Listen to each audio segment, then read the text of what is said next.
आज हम लोग उत्पादक के संतुलन के अंतर्गत ये देखने का प्रयास करेंगे कि यदि उत्पादन के किसी एक साधन के मूल्य में परिवर्तन हो जाए तो उत्पादक की संस्थिति पर इसका क्या प्रभाव पड़ता है।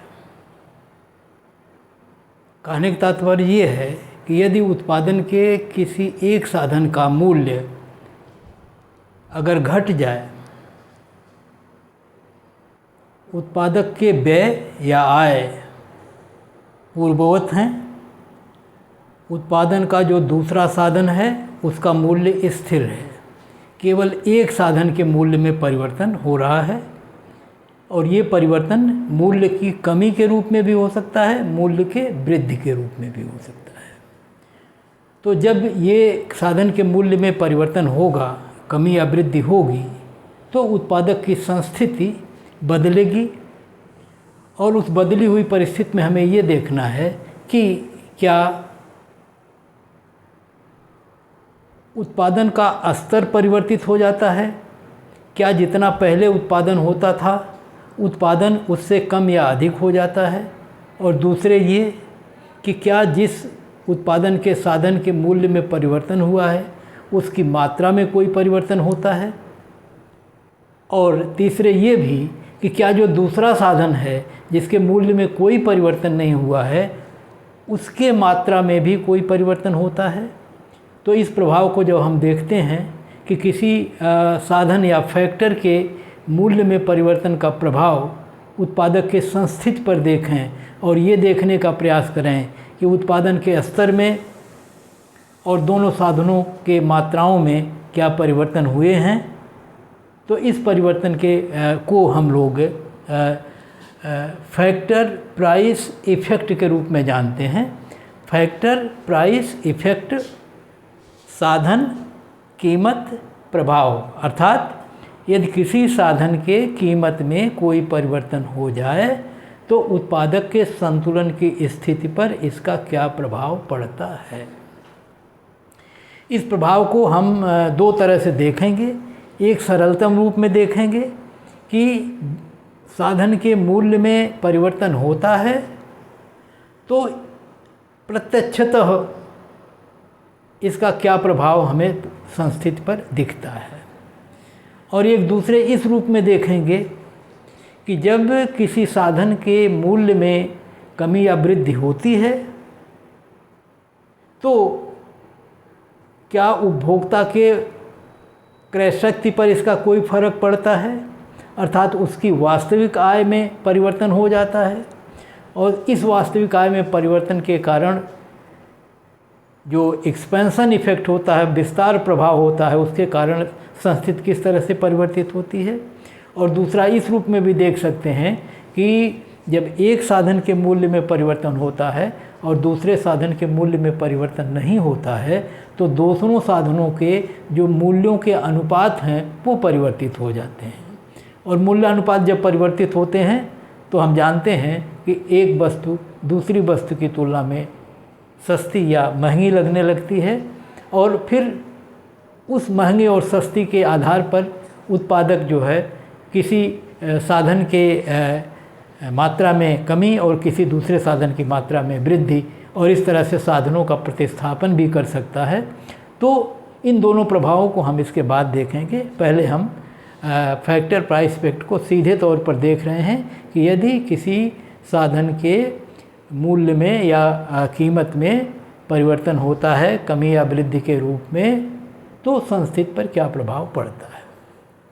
पहले हम जानते हैं कि उपभोक्ता या उत्पादक की जब हम संस्थिति की बात करते हैं तो तीन चीज़ों को हमने वहाँ स्थिर मान के रखते हैं, तब निकालते हैं कि उपभोक्ता की उत्पादक की आय स्थिर है और जो दो साधन हैं जैसे हम लोग श्रम या पूंजी कहते हैं उनके मूल्य स्थिर हैं, और उस स्थिति में उत्पादन एक संस्थिति का स्तर हमें प्राप्त होता है। ये हमारी प्रारंभिक स्थिति है और यहीं से हम आगे बढ़ेंगे और एक साधन के मूल्य में कमी या वृद्धि करके देखेंगे। तो आइए हम एक चित्र के माध्यम से इसको दिखाने का प्रयास करते हैं। ये चित्र हमारा इधर बना हुआ है। वाई अक्ष पर हमने कैपिटल या पूंजी दिखाई है और एक्स अक्ष पर लेबर दिखाया हुआ है। प्रारंभिक जो बजट लाइन है अर्थात पूंजी और श्रम का जो मूल्य दिया हुआ है उस मूल्य पर उत्पादक जो है अपनी आय से इन दोनों साधनों की जो मात्राएं खरीदता है वो मात्राएं क्रमशः OP1 ये पूंजी की मात्रा है, OL1 श्रम की मात्रा है और उसकी बजट लाइन या आइसोकास्ट लाइन जो है P1L1 है। और क्योंकि इसके E1 बिंदु पर उसका एक समुत्पाद वक्र उसे स्पर्श करता है, इस नाते उत्पादक यहाँ पर संतुलन में है,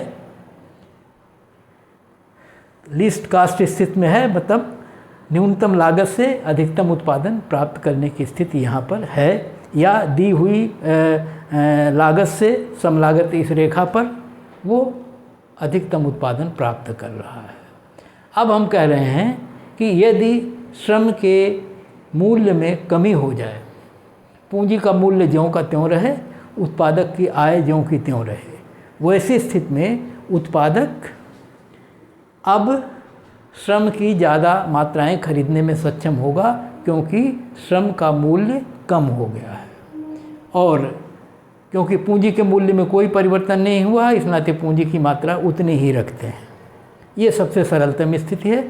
और यदि श्रम सस्ता होगा तो हम मान सकते हैं कि जो बजट लाइन P1L1 थी अब ये P1L2 हो गई, जिसका मतलब है कि अब अपनी उसी आय से वो श्रम की पहले के तुलना में ज़्यादा मात्रा खरीदने में सक्षम है। इसी प्रकार यदि श्रम और सस्ता हो तो श्रम की मात्राएं और बढ़ जाएंगी और नई मूल्य रेखा या बजट लाइन P1L3 हो जाएगी। हम इसको कहीं से प्रारंभ कर सकते हैं। बीच की रेखा को अगर हम प्रारंभिक मान लें तो हम कह सकते हैं कि अगर श्रम का महंगा हो जाता है तो श्रम की मात्राएं घट जाएंगी और मूल्य रेखा P1L1 हो जाएगी P1L2 से, और अगर श्रम सस्ता हो जाए तो P1L3 हो जाएगी। तो इसे हम किसी भी रूप में चाहें दिखा सकते हैं। और ऐसी स्थिति में हमने देख रहे हैं कि जब श्रम सस्ता होता है और मूल्य रेखाएं या बजट रेखाएं या जो श्रम लागत रेखाएं हैं वो आगे दाईं तरफ सरकती हैं एक्स अक्ष पर, वैसी स्थिति में नया संतुलन बिंदु वहाँ होते हैं जहाँ पर उनके दूसरे समुत्पाद वक्र इन बजट रेखाओं को स्पर्श करते हैं। और इस रूप में P1L2 पर ये E2 रेखा संतुलन का बिंदु है और P1L3 पर ये E3 संतुलन का बिंदु है। इसका मतलब उत्पादक E1 से E2 पर, E2 से E3 पर चलेगा और ऐसा तब होगा जब आय स्थिर है,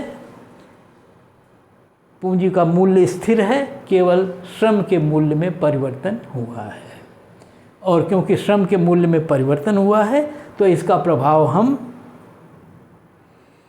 संस्थित पर देख रहे हैं, और संस्थित पर जब देख रहे हैं तो जब हम E1 से E2, E2 से E3 पर जा रहे हैं तो स्पष्टतः हम उत्तरोत्तर ऊंचे समुत्पाद वक्रों पर पहुंच रहे हैं। तो पहला प्रभाव तो ये हो रहा है कि श्रम के सस्ते होने के कारण उत्पादक अपनी उसी आय से पहले के तुलना में ज़्यादा उत्पादन प्राप्त करेगा।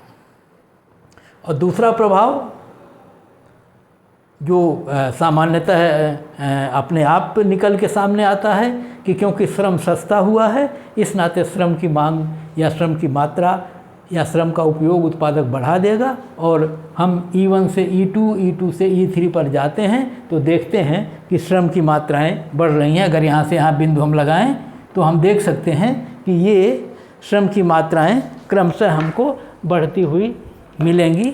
जैसे हम सीधे कह सकते हैं क्योंकि E1 से E2 पर, E2 से E3 पर हम दाएं तरफ बढ़ते हैं, जिसका मतलब ये है कि श्रम की मात्राएं देखिए पहले यहाँ थी, अब यहाँ हैं, अब यहाँ हैं, तो श्रम की मात्रा निरंतर बढ़ेगी, जिसका मतलब हुआ कि श्रम का मूल्य गिरने से श्रम की मांग बढ़ जाएगी। एक तीसरा प्रभाव भी दिखेगा, वो ये प्रभाव होगा कि वो कई स्थितियाँ हो सकती हैं। जैसे हमने पूंजी पर इसके प्रभाव को वैसे तो नहीं देख रहे हैं, लेकिन अगर हम देखें तो ये प्रभाव तीनों तरह के हो सकते हैं।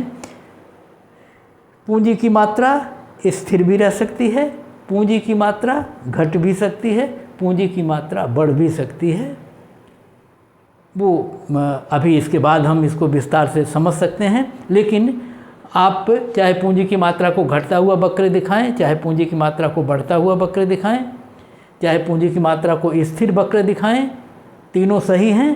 लेकिन श्रम का वक्र जो है वो दाईं तरफ बढ़ता हुआ होगा। और ये जो संतुलन बिंदुओं पर हम चलते हैं, इस वक्र का नाम है प्राइस फैक्टर कर्व, जिसका मतलब हुआ कि यदि किसी साधन के मूल्य में परिवर्तन होता है तो उस साधन की मात्रा पर या उत्पादक के संस्थिति पर जो प्रभाव पड़ता है उसको दिखाने वाले वक्र को हम प्राइस फैक्टर कर्व कहते हैं, कीमत साधन वक्र कहते हैं। और ये वक्र, ये जो हमारी बिंदुवार रेखा है, उस रूप में प्रदर्शित है। अब हम दूसरे पक्ष पर आपको चलते हैं, जहाँ ये लिखा हुआ है कि factor price effect is equal to expansion effect plus technical substitution effect. कहने का अर्थ ये हुआ, अभी हम लोगों ने अलग से टेक्निकल सब्स्टिट्यूशन इफेक्ट नहीं पढ़ा है, लेकिन उसका अर्थ हम बता दें। टेक्निकल हमने वहाँ पढ़ा है उपभोग, या हम इंडिफरेंस कर्व पढ़ रहे थे तो वहाँ हमने सब्स्टिट्यूशन इफेक्ट पढ़ा है, जिसमें हमने ये पढ़ा है कि यदि वस्तु के मूल्यों में इस प्रकार से परिवर्तन होते हैं कि एक वस्तु दूसरी वस्तु की तुलना में महंगी या सस्ती लगने लगती है उपभोक्ता को, जिसको आप कहते हैं कि रिलेटिव प्राइसेज में परिवर्तन हुआ है, सापेक्ष मूल्यों में परिवर्तन हो जाता है। तो जब जो एक वस्तु महंगी होती है और दूसरी सस्ती लगती है तो उत्पादक संतुष्टि के उसी स्तर पर रहते हुए सस्ती महंगी वस्तु की मात्रा को घटा देता है और सस्ती वस्तु की मात्रा को बढ़ा देता है। महंगी वस्तु को घटाना और उसके स्थान पर सस्ती वस्तु को प्रतिस्थापित करना ही प्रतिस्थापन प्रभाव है। वही चीज़ हम यहाँ भी देखेंगे कि जब उत्पादन के किसी एक साधन के मूल्य में परिवर्तन होता है, मान लीजिए कमी हो गई, तो हम उनके मूल्य अनुपात बदल जाएंगे। पहले जो दोनों के मूल्यों का अनुपात थे, अब वो अनुपात नहीं रहेंगे।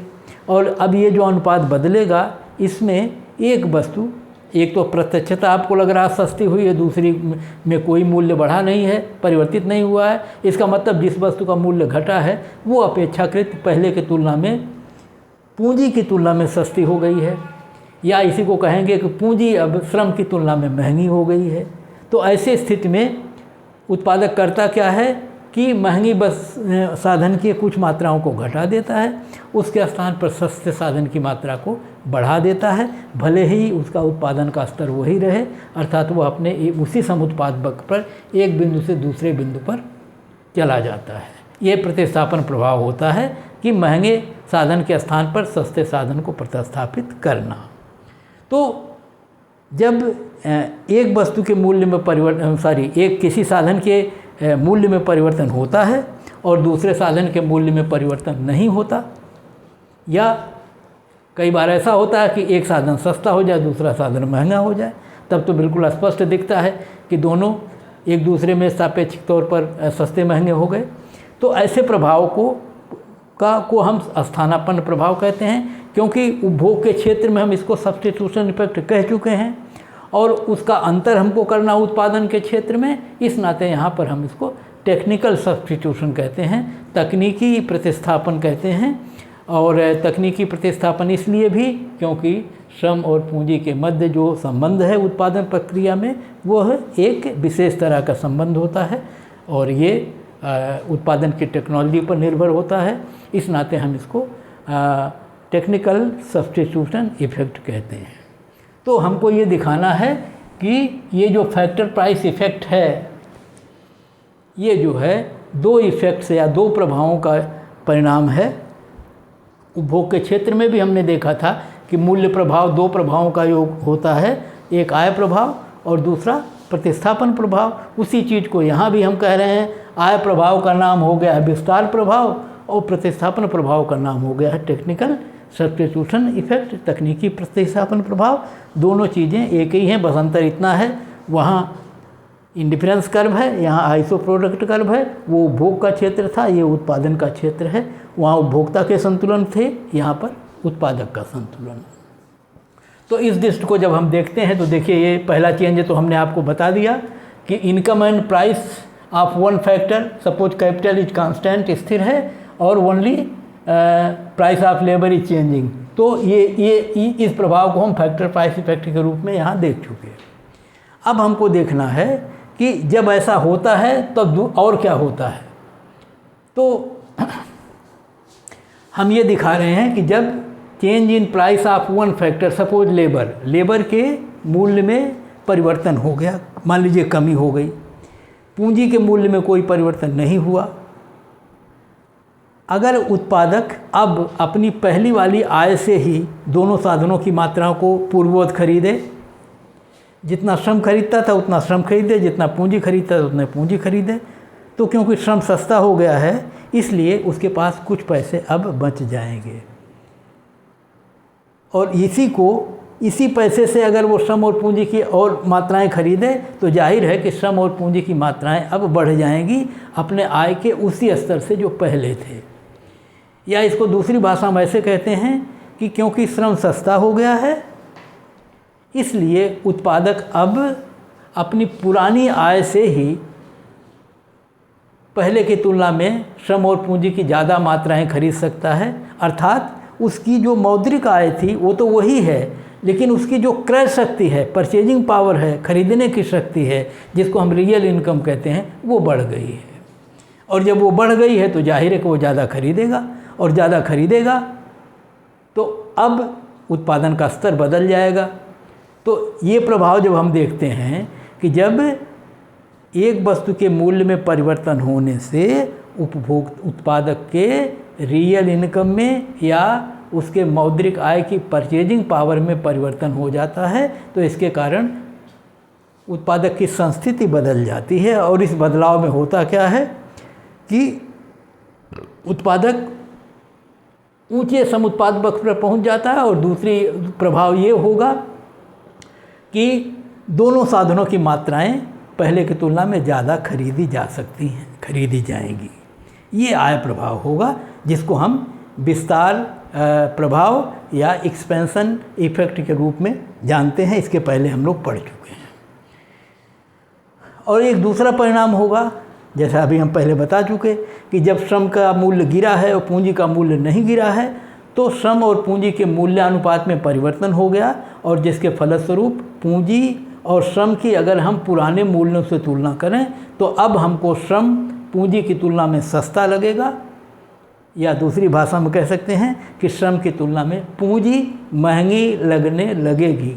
यद्यपि उसका मौद्रिक मूल्य वही है, लेकिन क्योंकि श्रम का मूल्य घटा है इस नाते श्रम की तुलना में पूंजी अब उत्पादक को महंगी लगने लगेगी। इसलिए ऐसा जब होता है तो उत्पादक का एक स्वभाव होता है, प्रकृति होती है कि वो जो साधन महंगा उसको लगता है उसकी मात्रा को घटा देता है, और जो साधन सस्ता होता है उससे सस्ते साधन की मात्रा को बढ़ा देता है। तो महंगे साधन जो लगने लगता है उसकी मात्रा घटती है और सस्ते साधन की मात्रा तो बढ़ेगी। तो ये दो प्रभाव होंगे, एक उपभोक्ता के वास्तविक आय में परिवर्तन होता है जिसके नाते ये एक्सपेंशन इफेक्ट लागू होता है, विस्तार प्रभाव, और उसके रिलेटिव प्राइसेज में परिवर्तन हो जाता है दोनों वस्तुओं के, जिसके कारण एक वस्तु महंगी एक सस्ती हो जाती है, जिसके कारण महंगी वस्तु का वो प्रतिस्थापन सस्ती वस्तु से करता है, वो प्रतिस्थापन प्रभाव है जिसको हम टेक्निकल सब्स्टिट्यूशन इफेक्ट के नाम से जानते हैं। तो हमको ये दिखाना है कि ये जो मूल्य में परिवर्तन हुआ है श्रम के, उसके कारण जो उत्पादन के संतुलन पर प्रभाव पड़ रहा है वो प्रभाव दो प्रभावों का योग है। एक प्रभाव है विस्तार प्रभाव और दूसरा प्रभाव है टेक्निकल सब्स्टिट्यूशन इफेक्ट या तकनीकी प्रतिस्थापन प्रभाव। इसको कई तरह के चित्रों से दिखाया जा सकता है। हम एक चित्र केवल यहाँ बना रहे हैं और इसको आपको समझाने का प्रयास करेंगे। इस चित्र में हम इस प्रभाव को देखने का प्रयास करेंगे। स्टेप बाय स्टेप आप इसको देखते जाइए, कहीं कोई दिक्कत नहीं है। और अगर ये समझ में आएगा, वैसे देखेंगे तो दिखेगा पता नहीं इतने वक्र कहाँ कुछ समझ में नहीं आ सकता, लेकिन अगर बाई स्टेप स्टेप चलेंगे तो ये पूरी तरह आपको समझ में आएगा। देखिए मैं आपको बता रहा हूँ। यहाँ जैसे इस वक्र पर कैपिटल और लेबर लिखा हुआ, वैसे इस पर कैपिटल, इस पर लेबर है। तो इसी प्रकार जो प्रारंभिक मूल्य रेखा है जिसमें मूल्य में कोई परिवर्तन नहीं हुआ है, वो प्रारंभिक मूल्य रेखा है P1L1, अर्थात उत्पादक अपनी पूरी आय से या तो श्रम की मात्रा OL1 खरीदेगा या पूंजी की मात्रा OP1 खरीदेगा, और दोनों खरीदना चाहेगा तो वो P1L1 रेखा पर रहेगा। आप जानते हैं कि दोनों साधनों का उपयोग करेगा तभी उत्पादन करेगा, इस नाते वो P1L1 रेखा पर P1 और L1 के बीच कहीं संतुलन में होगा, जहाँ पर उसका समुत्पाद वक्र उसको स्पर्श करेगा। और चित्र में आप देख रहे हैं कि E1 बिंदु है, इस पर एक समुत्पाद वक्र IPC1 स्पर्श कर रहा है, तो हम कह रहे हैं ये प्रारंभिक संतुलन का बिंदु है। अब आय में कोई परिवर्तन नहीं हो रहा है, पूंजी के मूल्य में कोई परिवर्तन नहीं हो रहा है, केवल श्रम का मूल्य घट गया है। और जब श्रम का मूल्य घटेगा तो मूल्य रेखा जैसे यहाँ दाईं तरफ सरक रही थी वैसे दाईं तरफ सरकेगी। और मैं कह रहा हूँ कि इतना मूल्य गिरा है श्रम का कि मूल्य रेखा P1L1 से सरक के L3 पर पहुँची है।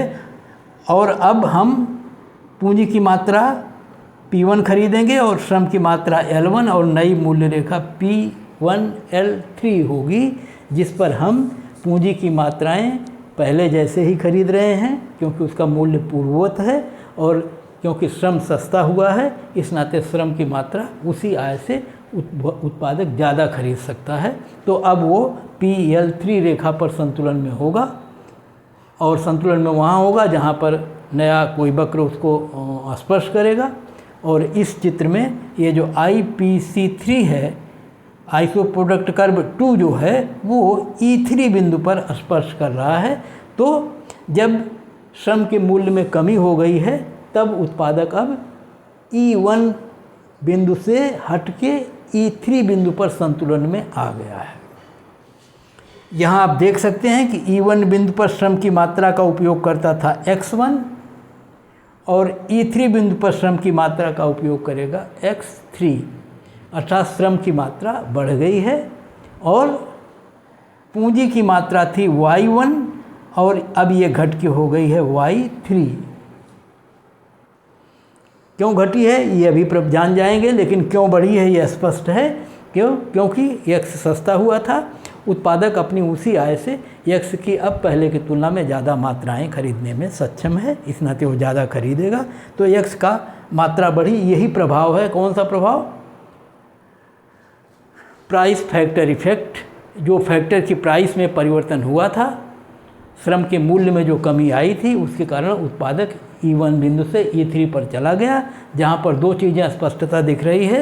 एक तो उत्पादन का स्तर बढ़ गया, IPC1 से 2 पर पहुँच गया उच्चतर वक्र पर, और दूसरे श्रम की मात्रा पहले की तुलना में बढ़ गई। पूंजी की मात्रा घटी है और उसका कारण अभी नहीं पता है, अभी अगले चरण में पता हो जाएगा।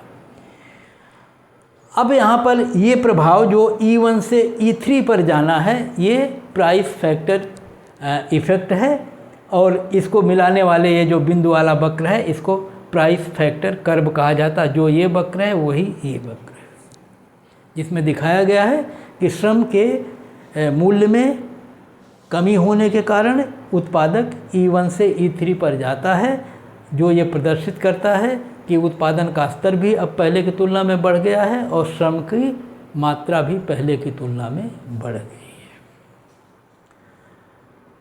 अब यहाँ पर हम ये देखें कि जब श्रम का मूल्य गिर गया था तो उत्पादक की वास्तविक आय बढ़ गई, अर्थात अपनी उसी आय से उत्पादक पहले की तुलना में ज़्यादा खर्च कर सकता है। अर्थात पहले जितना ही श्रम और पूंजी खरीदे तो अब उसके पास कुछ आय बच जाएगी। उस बची हुई आय से फिर अगर वो श्रम और पूंजी को अतिरिक्त मात्रा खरीद ले तो श्रम की मात्रा भी बढ़ जाएगी और पूंजी की मात्रा भी बढ़ जाएगी।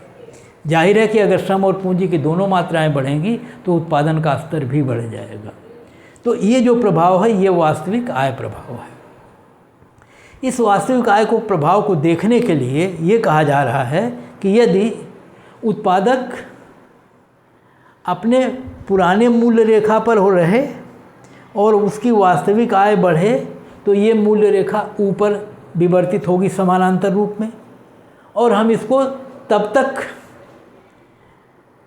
ऊपर बढ़ता हुआ देखें जब तक कि वो IC2 को स्पर्श न कर जाए, अर्थात हम उसी उत्पादन के स्तर पर पहुंच जाएं जहां पर हम प्राइस फैक्टर इफेक्ट के कारण जिस वक्र पर पहुंचे थे, और तब हम ये देखें कि क्या हम पहले वाले स्तर पर पहले वाले संतुलन पर पहुंचते हैं या कहीं और पहुंचते हैं।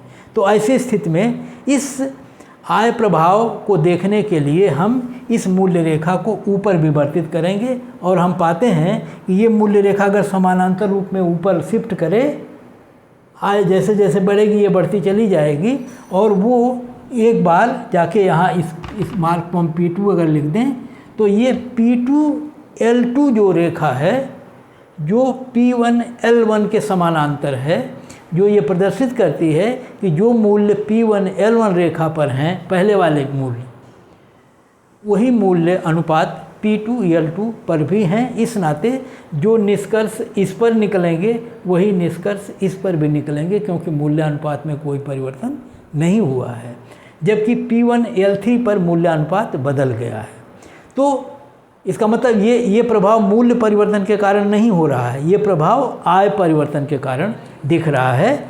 x बस श्रम के मूल्य में जो परिवर्तन हुआ है उसके कारण जो वास्तविक आय में परिवर्तन हुआ है उसके कारण मूल्य रेखा विवर्तित होकर P2L2 हुई है, और अब उत्पादक जो है E2 बिंदु पर संतुलन में है।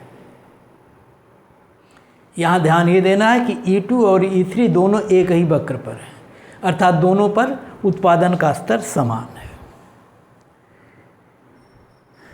और अब यहीं पर दो चीज़ें स्पष्ट हो रही हैं। एक प्रभाव, अगर उत्पादक हमने अभी तक देखा था कि E1 से E3 पर जब गया था ये श्रम के मूल्य में परिवर्तन होने के कारण ऐसा हुआ था, मतलब श्रम की मूल्य में कमी होने के कारण हुआ था। लेकिन ये कहा जा रहा है कि ये सीधे नहीं हुआ था, ये एक प्रभाव आय का था जिसके कारण उत्पादक ने श्रम की मूल्य गिरने पर उसकी वास्तविक आय बढ़ी। इस नाते वो श्रम और पूंजी दोनों की मात्राओं को बढ़ा देता है और एक इस E3 पर पहुंच जाता है। लेकिन क्योंकि पूंजी महंगी लगती है और श्रम सस्ता हो गया है, इस नाते उसी वक्र पर वो फिर सरक के चला आता है नीचे, जहाँ पर वो पूंजी की मात्रा को घटा देता है और श्रम जो सस्ता हो गया था उसकी मात्रा को बढ़ा देता है, अर्थात पूंजी के स्थान पर श्रम को प्रतिस्थापित कर देता है। तो इस प्रकार से कहने का तात्पर्य यह है कि उसका मार्ग E1 से E3 पर सीधे नहीं जाता, वो E1 से E3 पर जाता है, फिर E3 से ये जो बिंदु है ये E2 है, इसको सही करिएगा, ये है E2, ये है E1, ये है E2, ये है E3। तो उसका मार्ग क्या है? E1 से E2 पर ये आय प्रभाव है और E2 से E3 पर ये प्रतिस्थापन प्रभाव है। पूंजी की मात्रा को घटाता है। देखिए, जब E2 से E3 पर जाता है तो पूंजी की मात्रा Y2 से घटा के Y3 कर देता है और श्रम की मात्रा X1 से बढ़ा के X3 कर देता है। तो ये हुआ, तो इस बिंदु से इस बिंदु पर जाता है तो ये आय प्रभाव है, और इस आय प्रभाव में वो पूंजी की भी मात्रा बढ़ा देता है, श्रम की मात्रा भी बढ़ा देता है। लेकिन जब E2 से E3 पर जाता है तो पूंजी की मात्रा गिराता है और श्रम की मात्रा बढ़ाता है, और पूंजी की मात्रा ज़्यादा गिराता है, श्रम की मात्रा बढ़ती है, और परिणाम अंततः ये होता है कि E3 पर E1 की तुलना में श्रम की मात्रा तो बढ़ती है लेकिन पूंजी की मात्रा घट जाती है। हमने पहले ही बता दिया है कि पूंजी की मात्रा घट भी सकती है, स्थिर भी रह सकती है, बढ़ भी सकती है। हमारे चित्र में वो घटती हुई दिखी है। जो सबसे जो सामान्यीकृत रूप है वो यही होगा कि पूंजी की मात्रा भी घटेगी और श्रम की मात्रा बढ़ेगी और उत्पादन का स्तर पहले की तुलना में ज़्यादा होगा। तो ये यहाँ से यहाँ तक पहुँचना, अर्थात श्रम की मात्रा को x1 से x3 पर ले जाना, ये कीमत साधन प्रभाव है। लेकिन इस प्रभाव में दो प्रभाव जुड़ते हैं। एक E1 से E2 पर जाता है जिसमें श्रम की मात्रा x1 से बढ़ के x2 होती है, ये है आय प्रभाव के कारण।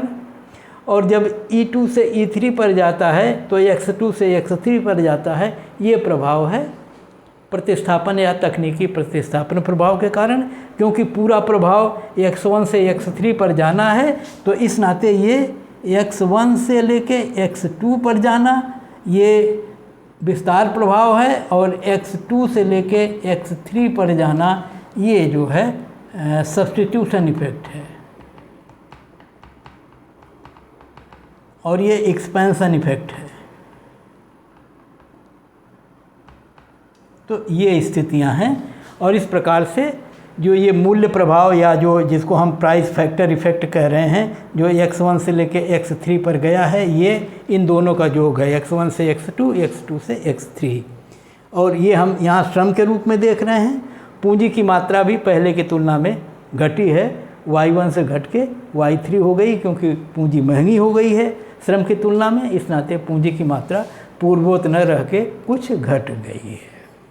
तो यहाँ विस्तार से देखिए लिखा हुआ है, E1 से E2 पर जाना एक्सपेंशन इफेक्ट है, और इसमें कैपिटल की मात्रा में इंक्रीज होता है y1 से लेके y2 तक, और लेबर की मात्रा x1 से बढ़ के x2 जाती है। E2 से E3 पर जाना जो सब्स्टिट्यूशन इफेक्ट है, टेक्निकल सब्स्टिट्यूशन इफेक्ट, इसमें कैपिटल की मात्रा में कमी होती है और लेबर की मात्रा में वृद्धि होती है। और जो मूल्य प्रभाव था प्राइस फैक्टर इफेक्ट, वो E1 से E3 पर प्रारंभ जो है पूरा प्रभाव है, उसमें जो है इंक्रीज लेबर में x1 x3 इंक्रीज होती है और कैपिटल में ये कमी होती है y1 से y3। और इन दोनों प्रभावों को हम E1 से E3 पर जाना जो है उसका रास्ता है E1 से E2 पर जाना, E2 से E3 पर जाना। और ऐसा जब करते हैं तो ये है एक्सपेंशन इफेक्ट, ये सब्स्टिट्यूशन इफेक्ट, दोनों का योग ये है। तो एक चित्र से हमने इसको समझाने का प्रयास किया है। पुस्तकों में अगर आप देखेंगे या चाहेंगे तो और भी चित्र मिलेंगे। x के मूल्य को बढ़ा करके भी इसको दिखाया जा सकता है, लेकिन बहुत ज़्यादा उलझने की ज़रूरत नहीं है, समझना चाहिए आपको। अगर आप समझ सकते हैं तो और दूसरे चित्रों से भी इसको समझ सकते हैं, लेकिन इसके माध्यम से और समझना आपके लिए आसान इसलिए भी है क्योंकि यही चीज़ हमने उपभोग के क्षेत्र में प्रतिस्थापन प्रभाव, आय प्रभाव और मूल्य प्रभाव के रूप में पढ़ा है। और बस केवल अंतर इतना हुआ है कि इंडिफरेंस कर्व की जगह पर आइसो प्रोडक्ट कर्व है, उत्पादन की जगह, उपभोग की जगह या संतुष्टि उपयोगिता की जगह पर जो है उत्पादन दिया हुआ है, और वस्तुएं x और y वहाँ हुआ करती तो उनके स्थान पर उत्पादन के दो साधन हैं। तो इस प्रकार जो उपभोग उत्पादन के क्षेत्र में संस्थिति में जो परिवर्तन होता है वो परिवर्तन तीन तरह के होते हैं। एक विस्तार प्रभाव होता है जिसमें आय या व्यय के बढ़ने के कारण अर्थव्यवस्था या उत्पादन के स्तर में वृद्धि होती है, दोनों साधनों की मात्राओं में वृद्धि होती है। और दूसरा प्रभाव ये प्राइस फैक्टर इफेक्ट है, और तीसरा प्रभाव ये है टेक्निकल सब्स्टिट्यूशन इफेक्ट है, जो एक तरह से हम पढ़ चुके हैं यहाँ, और बिल्कुल अलग से आएगा तो वो चित्र थोड़ा अलग बना के दिखाया जा सकता है। तो इस प्रकार आज का वीडियो यहीं समाप्त करते हैं और फिर मिलते हैं। वीडियो पसंद आए तो दूसरों लोगों को भी शेयर करिए, करवाइए या बताइए उनको, और जितनी आपकी सहभागिता बढ़ेगी उतना हमें अच्छा लगेगा और रुचि से हम आपके समक्ष और प्रस्तुत होंगे। तो हमारा प्रयास ये है कि हम आपके समक्ष निरंतर आते रहें। तो पूरा कोर्स कवर करने में टाइम लगेगा, लेकिन धीरे धीरे हम लोग इस पथ पर बढ़ेंगे। तो आज का वीडियो यहीं समाप्त करते हैं। धन्यवाद।